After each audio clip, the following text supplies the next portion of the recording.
अस्सलाम वालेकुम दोस्तों। आज की इस वीडियो में हम बात करने वाले हैं ministry of higher education Malaysia की तरफ से मलेशिया इंटरनेशनल स्कॉलरशिप यानी कि MIS का आपको इंतजार था, काफ़ी टाइम से आई हुई है, तो मैंने सोचा इसके ऊपर एक वीडियो बना दी जाए क्योंकि इसका प्रोसीजर थोड़ा सा डिफरेंट है। तो आज की इस वीडियो में मैं आपको बताऊंगा कि आपने इसको कैसे अप्लाई करना है, यानी कि आप मलेशिया इंटरनेशनल स्कॉलरशिप के लिए कैसे ऑनलाइन अप्लाई कर सकते हैं, क्या रिक्वायरमेंट्स होंगी और कैसे जो है आप इसका ऑनलाइन फॉर्म फिल करेंगे, सारा कुछ आपको इस वीडियो में बताऊंगा। तो आपने इस वीडियो को एंड तक जरूर देखना है, किसी भी चीज़ को आपने स्किप नहीं करना। अगर आप चैनल पे नए हैं तो चैनल को जरूर सब्सक्राइब कर लें, मैं ऐसे तरह की वीडियो वगैरह अपलोड करता रहता हूँ। चलिए दोस्तों वीडियो को स्टार्ट करते हैं। तो अब यहाँ पे अगर आप देखें तो मैंने इसके रिलेटेड एक PDF बनाया हुआ है जिसके अंदर मैंने जो है तमाम इन्फॉर्मेशन कलेक्ट की हुई है। यहाँ पे आप लोग देख सकते हो मलेशिया गवर्नमेंट स्कॉलरशिप 2023-24 जो कि फुली फंडेड स्कॉलरशिप है।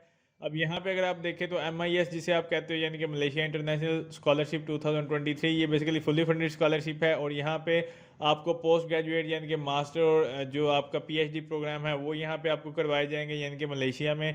देन इसके बाद यहाँ पे इसमें कोई इतनी खास रिक्वायरमेंट नहीं है, लेकिन कुछ चीज़ें ऐसी हैं जो आपको ज़रूरत पड़ेंगी, जिसके अंदर जो है आपका एकेडमिक जो रिकॉर्ड है वो अच्छा होना चाहिए, CV वगैरह सारा कुछ आपका अच्छा होना चाहिए। तो अब हम बात कर लेते हैं इसकी डिटेल के बारे में। तो यहाँ पे मैं आपको बता देता हूँ यानी कि फील्ड ऑफ स्टडी कौन कौन सी है इसके अंदर, वो मैं आपको यहाँ पे बता देता हूँ। तो जैसे मैंने आपको स्टार्ट में बताया था, ये मास्टर और PhD के लिए है, यानी कि जो लोग मास्टर और PhD करना चाहते हैं उनके लिए यहाँ पे डिफरेंट फील्ड्स हैं और डिफरेंट जो है डिपार्टमेंट्स हैं जहाँ पे वो जाके यानी कि उस कोर्स में एनरोल कर सकते हैं। तो अब यहाँ पे अगर आप देखें तो यहाँ पे आपके पास ऑप्शन है एजुकेशन का, जिसके अंदर जो है डिफरेंट डिपार्टमेंट्स हैं, जैसे कि मैंने आपको बताया था। आर्ट्स एंड ह्यूमैनिटीज़ है, बिजनेस एडमिनिस्ट्रेशन वगैरह, इंजीनियरिंग के लिए है, हेल्थ और वेलफेयर वगैरह के लिए है, एग्रीकल्चर के रिलेटेड अगर आप करना चाहते हैं मास्टर या PhD, तो ये सारी जो फील्ड हैं ये आपको अवेलेबल होंगी, तो आप इसके लिए अप्लाई कर सकते हैं। अब हम बात करते हैं कौन सी ऐसी यूनिवर्सिटीज़ हैं जो आपको मलेशिया में मतलब जो है ये वाली स्कॉलरशिप ऑफर करेंगी। तो यहाँ पे 20 पब्लिक यूनिवर्सिटीज़ हैं, जैसे कि हमारे पाकिस्तान में या दूसरे कंट्रीज़ में पब्लिक और प्राइवेट सेक्टर होते हैं, ऐसे ही यहाँ पे गवर्नमेंट के सेक्टर्स हैं यानी कि यूनिवर्सिटीज़ हैं जो आपको ये वाली स्कॉलरशिप ऑफर करेंगी, जिसके अंदर जो है यूनिवर्सिटी टेक्नोलॉजी मलेशिया UTM है, UPM है, USM है। तो ये आप देख सकते हैं डिफरेंट यूनिवर्सिटीज़ हैं, ऑलमोस्ट 20 के करीब ऐसी यूनिवर्सिटी है, 20-24 के करीब ऐसी यूनिवर्सिटीज़ हैं जो आपको ये वाली स्कॉलरशिप जो है ऑफर कर रही हैं। तो ये वाली जो स्कॉलरशिप है बेसिकली यहाँ पे ये डिफरेंट यूनिवर्सिटीज़ है, आप लोग यहाँ पे जाके यानी कि जो भी आपकी फील्ड होगी उसके रिलेटेड, अब जैसे टेक्नोलॉजी के रिलेटेड है तो ये मेरे ख्याल से जैसे इंजीनियरिंग के रिलेटेड जो स्टूडेंट्स हैं वो अप्लाई करेंगे तो वो इसी जो मतलब स्कॉलरशिप है यानी कि जो इसी यूनिवर्सिटी के लिए जो है वो स्कॉलरशिप के लिए अप्लाई करेंगे। इस तरह अगर आप देखें यहाँ पे तो यहाँ पे मतलब डिफरेंट किस्म की जो है यूनिवर्सिटीज़ हैं, वो हर एक यूनिवर्सिटी का एक अलहदा से लाइक आप कह सकते हो कि मेडिकल के रिलेटेड एक अलहदा से होगी, हेल्थ के रिलेटेड एक अलहदा से होगी। तो इस तरह से जो है इसके क्राइटेरिया यहाँ पे किया हुआ है, तो आप यहाँ पे देख सकते हैं जब आप यूनिवर्सिटी के लिए अप्लाई करेंगे तो आपको जो है इसकी फर्दर इन्फॉर्मेशन मिल जाएगी। यहाँ पे अगर आप देखें डेडलाइन, जैसे कि आपको पता होगा या स्टार्ट में आपने देख ली होगी, इसकी जो डेडलाइन है वो 18 में ही है। अभी आपके पास दिन है, आप इसमें इजीली अप्लाई कर सकते हैं। कंट्री मलेशिया है, फुली फंडेड स्कॉलरशिप है और इसके अंदर ये सारे जो रीजन हैं ये वाले लोग अप्लाई कर सकते हैं। फर्दर इसकी जो डिटेल है वो मैं आपको इसकी जो ऑफिशियल वेबसाइट है वहाँ पे जाके दिखा दूंगा, जिसके अंदर यहाँ पे अगर आप देखें मैंने कुछ कंट्रीज़ को हाईलाइट किया हुआ है जो कि मेरी मतलब चैनल के ऊपर ट्रैफिक है। तो यहाँ पे पाकिस्तान के लिए है, बांग्लादेश, इंडियन भी इसके लिए अप्लाई कर सकते हैं। मोस्टली स्कॉलरशिप में अपलोड करता हूँ तो इंडियन मतलब जो है वो कमेंट करके पूछते हैं क्या इंडिया जो है वहाँ से लोग अप्लाई कर सकते हैं या नहीं, तो यहाँ पर मैंशन है, आप इसमें इजीली अप्लाई कर सकते हैं। न्यूजीलैंड वाले कर सकते हैं, इसी तरह UK USA वगैरह वाले भी यहाँ पे अवेलेबल हैं, सऊदी अरेबिया वाले वो भी आप देख सकते हो। तो यहाँ पे जो जो कंट्रीज़ हैं वो यहाँ पे आप देख सकते हैं। फर्दर इसकी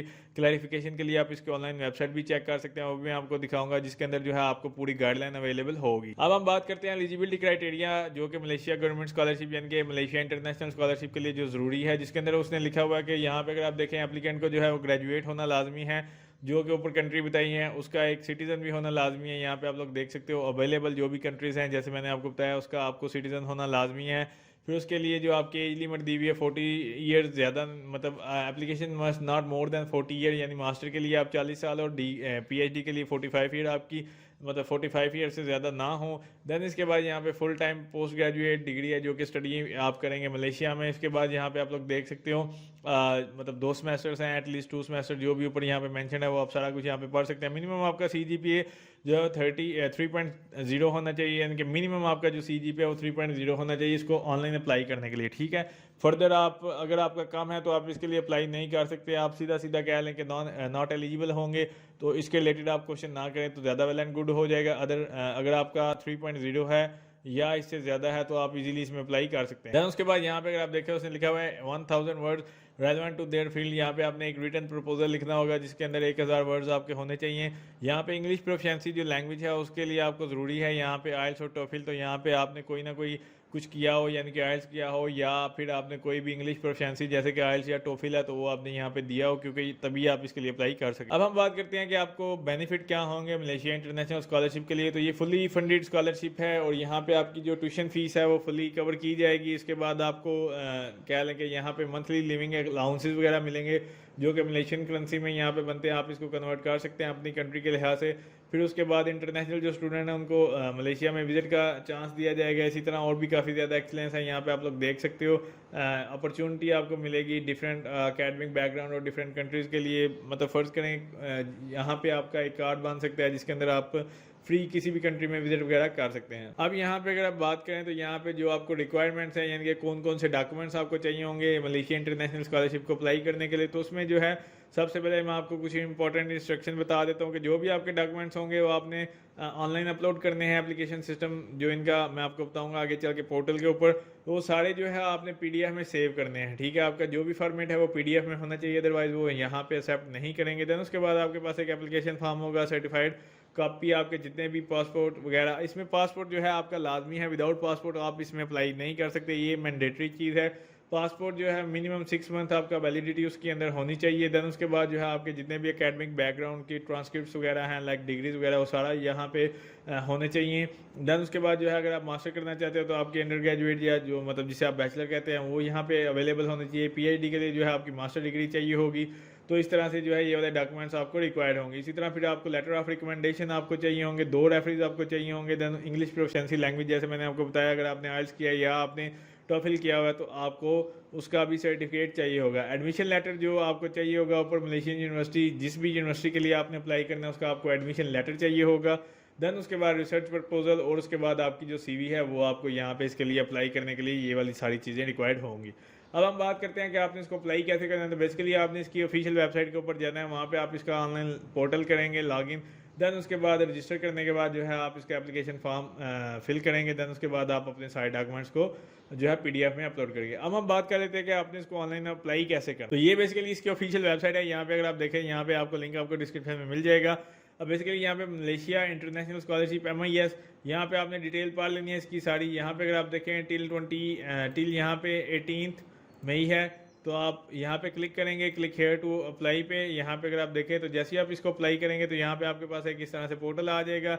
अब यहाँ पे बेसिकली आप न्यू यूज़र होंगे तो आपने बेसिकली यहाँ पे साइन अप पे क्लिक करना है। जैसे आप साइन अप पे क्लिक करेंगे तो यहाँ पे आपके पास list of level of study आपके पास आ जाएगा, यानी कि आप मास्टर के लिए करना चाहते हो या पीएचडी के लिए। तो आप बेसिकली मास्टर के लिए करना चाहते हैं या पीएचडी के लिए, जो भी आपने चूज़ करना है उसको चूज़ करेंगे। अब यहाँ पे जो है आपके पास पासपोर्ट नंबर है, आपका पासपोर्ट जो नंबर है वो स्टार्ट में ही आपको रिक्वायर्ड होगा, क्योंकि आपने यहाँ पे इसको क्या लें कि आपने इसको फिल करना होगा, तभी ये फॉर्म आगे जाएगा।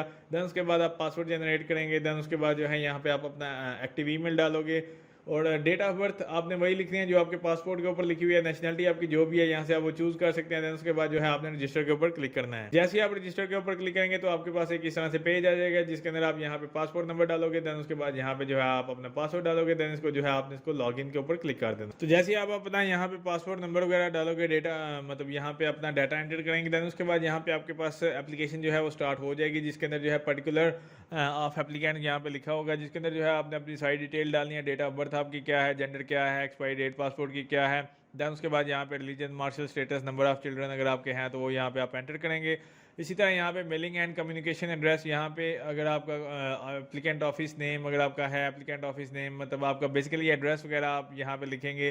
प्रोविंस कौन सा है, उसका जिप कोड कौन सा है, कंट्री कौन सा है, वो यहाँ से आपने सेलेक्ट करना है। देन उसके बाद यहाँ पे टेलीफोन नंबर या फैक्स नंबर अगर आपका है तो आप यहाँ पे मेंशन कर सकते हैं।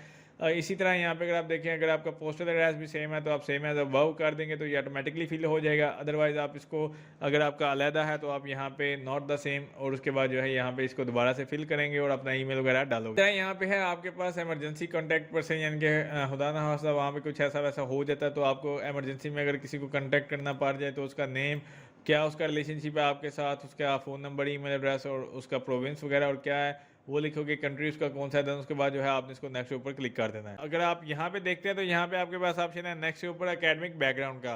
अब बेसिकली यहाँ पे क्या है कि आपने अपनी जितनी भी आपकी क्वालिफिकेशन है वो यहाँ पे ऐड करनी है। अब बेसिकली यहाँ पे वो कह रहा है कि अगर आप देखें इंस्टीट्यूशन जो आपने लास्ट अटेंड किया है सबसे पहले आपने वो यहाँ पे रखना है, देन उसके बाद फर्दर इसी तरह से जो है आप डिवाइड करेंगे। यानी कि फ़र्ज़ करेंगे अगर आपने मास्टर किया है, देन उसके बाद बैचलर है, देन उसके बाद जो है एफएससी है जो भी, तो आप यहाँ पे ऐड के ऊपर क्लिक करोगे। जैसे ही आप ऐड के ऊपर क्लिक करेंगे तो यहाँ पे आपके पास ऑप्शन आ जाएगा name of institute, measure of जो भी आपकी फील्ड थी, प्लेस ऑफ स्टडी क्या था, लेवल क्या था, देन उसके बाद ग्रेड वगैरह, देन उसके बाद जो है आपने इसको नेक्स्ट ऊपर क्लिक कर देना है। जैसे आप इसको नेक्स्ट ऊपर क्लिक करोगे तो यहाँ पे अगर आप देखें तो आपकी इस तरह से एक क्वालिफिकेशन आ जाएगी। अब बेसिकली ये सारा कुछ रैंडमली मैं फिल कर रहा हूँ, तो इस वजह से जो है यहाँ पे आप लोग देख सकते हो ऐसे ही आपका इंस्टीट्यूट का नेम, मेजर फील्ड क्या है, ईयर ऑफ स्टडी, सारा कुछ यहाँ पे आ जाएगा। देन उसके बाद यहाँ पे आपके पास ऑप्शन है अकेडमिक एंड फाइनेंशियल अवार्ड। अगर आपको कोई ऐसा ऑनर या कोई इस तरह से बुक प्राइज़ या कोई स्कॉलरशिप पहले मिली थी जो आपने मतलब अपने 3 साल पहले यानी कि की थी लास्ट 3 ईयर, तो आप उसके बारे में लिख सकते हो सेम एज इट इज़। जैसे जो भी आपको स्कॉलरशिप मिली थी आप फर्स्ट पे आप वो रखेंगे। देन उसके बाद इस तरह से यहाँ पे आपने मेंशन करना है, इसी तरह नंबर ऑफ मतलब कितनी स्कॉलरशिप थी एक, उसके बाद ईयर आपका कब था, कब से लेके वो, देन उसके बाद क्या उसकी टाइप थी, स्कॉलरशिप थी या वो कोई कह लो कि मेडल था या कुछ भी, तो वो आप इस तरह ऐड के ऊपर क्लिक करके यहाँ पे कर सकते हैं। देन उसके बाद यहाँ पे आपके पास ऑप्शन है अदर एक्टिविटीज़। अब बेसिकली यहाँ पे करिकुलर एक्टिविटीज़ हैं जिसके अंदर अगर आप ऐड के ऊपर क्लिक करते हैं तो आपके पास एक इस तरह से ऑप्शन आ जाएगा जिसके अंदर जो है स्टार्ट डेट, एंड डेट और उसकी थोड़ी सी डिस्क्रिप्शन देंगे और पोजीशन आपकी कौन सी थी वो यहाँ पे आप मेंशन करेंगे। इस तरह यहाँ पे अगर आप देखें तो previous residence in foreign country, अगर आप कभी किसी ऐसी जगह पे गए हैं जो फॉरेन यानी कि आपकी कह लो कि अगर आप इंडियन है तो इंडिया से बाहर जैसे दूसरी कंट्री दुबई है, चाइना या किसी भी ऐसी कंट्री में अगर आप गए हो या कोई भी है, तो वो अगर आपने कोई लॉन्ग स्टे किया यानी कि कितनी देर आप वहाँ पे रुके थे, 2 दिन, 10 दिन, 15 दिन या 3 मंथ, जितना भी, तो वो यहाँ पे लिखोगे और कौन सी कंट्री थी वो यहाँ पे आप मेंशन करेंगे। इसी तरह यहाँ पे आपने बताना है have you participated in any training program in Malaysia, कभी आपने कभी मलेशिया में कोई ऐसा पार्टिसिपेट किया है, ऐसा ट्रेनिंग प्रोग्राम है कुछ इस तरह से, उसके बारे में आप मेंशन करेंगे। या कोई ऐसा शॉर्ट कोर्स अगर आपने मलेशिया में किया तो आप उसकी डिटेल यहाँ पे देंगे। देन उसके बाद है declaration, have you ever been convicted by court law, यानी कि ये जैसे आप कह सकते हो कि कोर्ट कचहरी वाले चक्कर होते हैं, क्या आप इन चक्करों में पड़े हैं या नहीं, तो आपने इसको नो कर देना है, अदरवाइज ये एक लेंथी प्रोसेस हो जाता है। उसके बाद जो है आपने इसको नेक्स्ट ऊपर क्लिक कर देना है। जैसे आप इसको नेक्स्ट ऊपर क्लिक करेंगे तो यहाँ पे आपके पास ऑप्शन आ जाएगा लेवल ऑफ स्टडी, ऑटोमेटिकली आपका चूज़ होगा। फील्ड ऑफ स्टडी यानी कि किसके लिए आप अप्लाई करना चाहते हैं, जो डिपार्टमेंट मैंने आपको बताए थे उनमें से यहाँ पे आप अगर इंजीनियरिंग के लिए करना चाहते हैं, एजुकेशन के लिए या जिसके लिए भी, वो चूज़ करेंगे। देन उसके बाद यहाँ पे आपके पास ऑप्शन आ जाएगा फर्दर उसकी क्वालिफिकेशन यानी कि फर्दर उसकी डिवीजन है। यहाँ पे अगर आप देखें यहाँ पे आप देख सकते हो मैकेनिकल इंजीनियरिंग या जो भी, वो यहाँ से आप चूज़ करोगे। देन इसी तरह यहाँ पे अगर आप देखें name of university in Malaysia, तो यहाँ पे आपकी 3 ऑप्शन है यानी कि 3 प्रायोरिटीज़ हैं। सबसे पहली जो भी आप जिसके लिए भी अप्लाई करना चाहते हो वो यहाँ से आप चूज़ करेंगे। दूसरे नंबर पे अगर इसमें नहीं होता, थर्ड पे आपका अगर मेरिट नहीं बनता तो इसमें, तो इस तरह से जो है आप 3 यूनिवर्सिटी चूज़ कर लेंगे। उसके बाद कमेंसमेंट डेट है यहाँ पे, please choose year month day sequence, इस तरह से जो है आपने एक यहाँ पे क्या लो कि डेट लिखनी है जो भी आपकी लाइक मैं आपको बता देता हूँ। फ़र्ज़ करें कि अभी मई चल रहा है तो आप कहते हैं कि जून में आप इस तरह से आपने ये डेट लिखनी है। देन उसके बाद प्रोफिशेंसी इन इंग्लिश लैंग्वेज, ये आपको मैंने बताया कि जो अगर आपने कोई भी कोर्स किया है उसके बारे में यहाँ पे आप दोगे।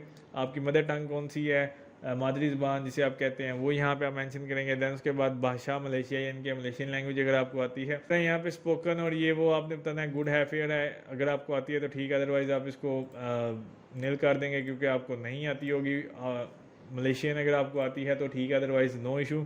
अब आइल्स या टोफिल अगर आपने किया हुआ है तो आप इसको येस करेंगे, उसका स्कोर लिखोगे। अगर आपने नहीं किया तो आप इसको नो करेंगे। टोफिल किया हुआ है तो आप येस करेंगे, उसके स्कोर्स लिखेंगे। तो इस तरह से जो है आपने इसको फिल करना है। फिल करने के बाद जो है आप इसको नेक्स्ट ऊपर क्लिक कर देंगे। जैसे आप इसको नेक्स्ट ऊपर क्लिक करेंगे तो आपके पास ऑप्शन है फील्ड ऑफ स्टडी का। अब बेसिकली यहाँ पे आपने डिस्क्राइब करना होगा कि आप इसके लिए अप्लाई क्यों कर रहे हैं। जो भी आपने फील्ड चूज़ की है उसके बारे में यहाँ पे उसने मेंशन किया। राइट एंड ऐसे तकरीबन 5000 आपके करैक्टर से ज़्यादा यानी कि नहीं होने चाहिए, इसकी लिमिट है 5000। तो यहाँ पे जो है आप कुछ भी लिख सकते हैं, जो भी फील्ड ऑफ स्टडी है उसके अकॉर्डिंग यहाँ पे उसको आप मद्देनज़र रखते हुए आपने यहाँ पे 5000 करैक्टर का जहन में रखते हुए तो यहाँ पे ये पैराग्राफ लिखना है, यानी ऐसे लिखना है। देन उसके बाद यहाँ पे है please attach more than 200 words, ठीक है। तो यहाँ पे जैसे मैंने आपको बताया था कि रिसर्च प्रपोजल, वो आप यहाँ पे एक फ़ाइल अपलोड करेंगे जिसका साइज़ कह लो कि 400 KB से ज़्यादा ना हो। और देन उसके बाद यहाँ पे है रिसर्च, यानी कि अगर आपने कोई थीसिस वगैरह इस तरह से किया हुआ है, जब आपका फाइनल ईयर होता है तो उसका टाइटल क्या था वो यहाँ पे आप दोगे। देन उसके बाद नेम ऑफ़ सुपरवाइज़र, जिसने उसको सुपरवाइज़ किया था, उसके बारे में बताओगे। उसके बाद फैकल्टी या यूनिवर्सिटी कौन सी थी उसके बारे में बताएंगे। प्रॉब्लम स्टेटमेंट, उसका प्रॉब्लम क्या था जिसको आपने सॉल्व किया था। हाइपोथेसिस क्या था। फिर इस तरह ये सारा कुछ आपके रिसर्च के रिलेटेड है, तो जिसने रिसर्च की होगी उसके लिए ये एक कह लो कि प्लस पॉइंट है, उसको ये सारा कुछ पता होगा, तो वो यहाँ पे फिल करेगा। देन उसके बाद जो है आपने इसको नेक्स्ट ऊपर क्लिक कर देना है। तो जैसे ही आप इसको नेक्स्ट ऊपर क्लिक करेंगे तो यहाँ पे आपके पास ऑप्शन आएगा रेफरेंस का। अब रेफरेंस का बेसिकली यहाँ पे मैं आपको बता देता हूँ, डिटेल ऑफ रेफरेंस 1, रेफरेंस 2। अब कुछ में यहाँ पे इस तरह से होता है, ऊपर यहाँ पर भी लिखा होगा, एक जो है इजी लेक्चरर, सुपरवाइज़र या किसी से भी आप रिकमेंडेशन ले सकते हैं। लेकिन यहाँ पे आपके पास एक प्रॉब्लम ये होता है कि यहाँ पे आपने उस बंदे का नेम, जॉब का टाइटल, क्या काम करता है, फ़ोन नंबर क्या है, ईमेल वगैरह आप डालोगे। देन उसके बाद उसको एक उस ईमेल के ऊपर जो है, जो भी आपने ईमेल दिया होगा उसके ऊपर एक फॉर्म जाएगा, या मतलब उसकी वेरिफिकेशन होगी, आपके बारे में उसने रिकमेंडेशन लिखना होगा, ठीक है। तो इस तरह से आपको मतलब जो भी इस तरह की स्कॉलरशिप होती है उसमें मोस्टली बच्चे इस वजह से सिलेक्ट नहीं होते हैं क्योंकि हमारे जो टीचर्स हैं वो 95 से 97% ईमेल का आंसर ही नहीं करते उन यूनिवर्सिटीज़ को, ठीक है। देन उसके बाद जो है जब आप इसको अप्लाई करते हैं, लास्ट डेट गुजर जाती है, फिर इसकी इंटरव्यू की कॉल भी बच्चों को आ जाती है। हमारे पाकिस्तान में इस तरह से होता है कि हमारे जो टीचर्स हैं वो मोस्टली बच्चों को जो ईमेल आई होती है उसका रिप्लाई नहीं करते, जिस वजह से उस बच्चे का जो है वो वाला इंटरव्यू की उसको कॉल नहीं रिसीव होती, या मैसेज वगैरह या ईमेल। तो ये प्रॉब्लम होती है, इस वजह से जो है हमारे यहाँ जो बच्चे हैं वो इस वजह से स्कॉलरशिप के लिए सिलेक्ट नहीं होते। तो अगर आपने मतलब रेफरेंस यहाँ पे ऑनलाइन जो रेफरेंस होते हैं अगर आपने देने हैं तो आप ऐसे बंदे का देंगे, यानी कि ऐसे टीचर का देंगे जो आपके पास मौजूद है, यानी कि जिसके पीछे पढ़ के आप ईमेल चेक करवा के, वेरीफाई करवा के, रिकमेंड करवा के तो आप कर सकते हैं, इजीली एक्सेस है। तो उस टीचर का आप नेम वगैरह, जॉब टाइटल लिखेंगे। अदरवाइज़ जो है आपकी जो टीचर्स हैं वो आपको इसका रिस्पांस नहीं करेंगे और आपकी जो है सिलेक्शन नहीं होगी। तो ये मेन रीज़न होता है हमारे यहाँ पे सिलेक्ट ना होने का। तो 2 रेफरेंस आपको चाहिए होंगे, 2 बंदों के नाम, उसका टाइटल वगैरह सारा कुछ, और जो है यहाँ पे उसकी ईमेल डालोगे तो उसको यूनिवर्सिटी ईमेल सेंड कर देगी। उसके बाद प्रोफेशनल एक्सपीरियंस अगर आपके पास है तो यहाँ पे आप उसके बारे में डालोगे, यानी कि अगर आपका कोई एक्सपीरियंस है। देन उसके बाद यहाँ पे कब स्टार्ट किया था, किस कंपनी में था, एड्रेस वगैरह, पोस्टल कोड, आपकी मंथली सैलरी क्या थी, कौन सी कंट्री में काम करते थे, प्रीवियस जॉब या आपकी जो प्रीवियस पोस्ट थी उसके बारे में आप यहाँ पे लिखोगे कि आपकी टाइटल ऑफ पोस्ट क्या था, ऑर्गेनाइजेशन कौन सी थी, एम्प्लॉय कौन सी थी, या अभी जिस जगह पे आप करंट जॉब कर रहे हैं, अगर आप कर रहे हैं तो, अगर नहीं कर रहे तो फिर प्रीवियस होगी। तो देन उसके बाद जो है आपने इसको नेक्स्ट ऊपर क्लिक कर दें। देन उसके बाद यहाँ पे अगर आप देखें तो आपके पास ऑप्शन है अपलोड डॉक्यूमेंट्स का। अब डॉक्यूमेंट्स कौन से आपने अपलोड करने हैं वो मैं आपको बता देता हूँ। Each candidate must print the application form, जो आपने लगाया होगा साथ में अटैच करना है, and attach the following documents, ठीक है।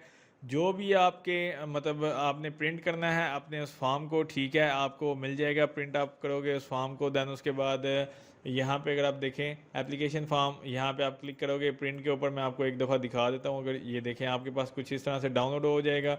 इसको डाउनलोड करने के बाद आपने इसका प्रिंट ले लेना है, इसको साथ में आपने पासपोर्ट की कापी, जो भी आपकी नेशनलिटी वाला पासपोर्ट होगा, आइल्स टोफिल का सर्टिफिकेट, CV आपकी, आपके अचीवमेंट्स वगैरह, ट्रांसक्रिप्ट वगैरह, और आपके जो रिकमेंडेशन कह लो कि एडमिशन लेटर जो आप यूनिवर्सिटी से लेंगे, इफ़ एप्लीकेबल, अगर काबिल कबूल है, यानी कि अगर आपके पास है तो आप ठीक है कर सकते हैं, अदरवाइज़ नो इशू। देन उसके बाद 2 रिकमेंडेशन लेटर जिनका आपने वहाँ पे ईमेल वगैरह डाला होगा, ठीक है। अब इसका जो सैम्पल है वो भी मैं आपको दिखा देता हूँ, कुछ इस तरह से मैं आपको दिखा देता हूँ। ये भी आपने डाउनलोड करने होंगे, तो मैं आपको यहाँ पे इसको डाउनलोड होता है तो मैं आपको दिखा देता हूँ। इसको ओपन करके यहाँ पे मैं इसको ओपन करता हूँ, तो ये आप देखें कुछ इस तरह से इसके रिकमेंडेशन लेटर हैं। यहाँ पे एप्लीकेंट का नेम, कंट्री, उसके बाद आप देख सकते हो एकेडमिक अचीवमेंट हैं, ये सारा कुछ आपने इस तरह से लिखना है। जो भी है सेक्शन रेफरेंस उसकी डिटेल आएंगी, उसका जो है सिग्नेचर। 2 रिकमेंडेशन लेटर जो है आपको ये वाले चाहिए होंगे। यहाँ पे लिखा हुआ है 2 रिकमेंडेशन, यानी कि 2 रेफरेंस कंपलसरी, ठीक है। तो ये आपको 2 वाले चाहिए होंगे। जो भी आपका ईमेल है उसका सारा कुछ यहाँ पे फिल करेंगे। देन उसके बाद जो है मैं आपको फर्दर इसकी डिटेल बता देता हूँ। इसी तरह रिसर्च प्रपोजल जो आपने लिखा होगा वो यहाँ पे आप साथ अटैच करोगे। ये सारा कुछ आपको डॉक्यूमेंटेशन में ज़रूरी होगा, यानी कि आपका जो एप्लीकेशन फॉर्म है, बाकी ये सारी चीज़ें, CV वगैरह, वो सारा कुछ। देन उसके बाद यहाँ पे आपने बारी बारी इनको जो है अपलोड करना है। अब यहाँ पे अगर आप देखें, सबसे पहले आपके पास एप्लीकेशन फॉर्म है, यहाँ से आप फाइल चूज़ करोगे। ये सारा कुछ PDF में होना चाहिए, इसके अलावा वो एक्सेप्ट नहीं करेंगे। इसको अपलोड करोगे। उसके बाद पासपोर्ट, ठीक है, उसको भी आप PDF में करवाएंगे, वो भी आप यहाँ पे अपलोड करोगे। उसके बाद ट्रांसक्रिप्ट वगैरह, इंग्लिश प्रोफिशिएंसी जो आपका सर्टिफिकेट है। अब यहाँ पे अगर आप देखें admission letter from Malaysia university, अगर आपके पास है तो ठीक है, अदरवाइज इसका इशू नहीं होगा क्योंकि यहाँ पे लिखा है 2 रिकमेंडेशन लेटर आपको चाहिए होंगे, तो वो 2 आपने यहाँ पे जैसे मैंने आपको बताया ये वाले रिकमेंडेशन लेटर हैं, आप देख सकते हैं। तो ये वाले 2 आपको फिल करके आपने वो अपलोड करने हैं और साथ में आपका रिसर्च प्रपोजल वो यहाँ पे आप अपलोड करोगे। तो ये सारे डॉक्यूमेंट्स होंगे जो आपको ज़रूरत पड़ेगी। देन उसके बाद आपने क्लैरिफिकेशन कंप्लीट करनी है, यानी कि जो आपकी डिक्लेरेशन है। देन उसके बाद जो है आप इसको नेक्स्ट पर क्लिक करेंगे। देन उसके बाद जो है आप नेक्स्ट करेंगे। देन उसके बाद जो है आपके पास ऑप्शन होगा सबमिशन का, तो आप इसको जो है सबमिट कर सकते हैं। तो इस तरह से जो है आपने मलेशिया इंटरनेशनल स्कॉलरशिप के लिए अप्लाई करना है। तो उम्मीद करता हूँ दोस्तों आपको वीडियो अच्छी लगी होगी। अगर अच्छी लगी तो उसको लाइक कीजिए, शेयर कीजिए, मेरे चैनल को जरूर सब्सक्राइब कीजिए। शुक्रिया।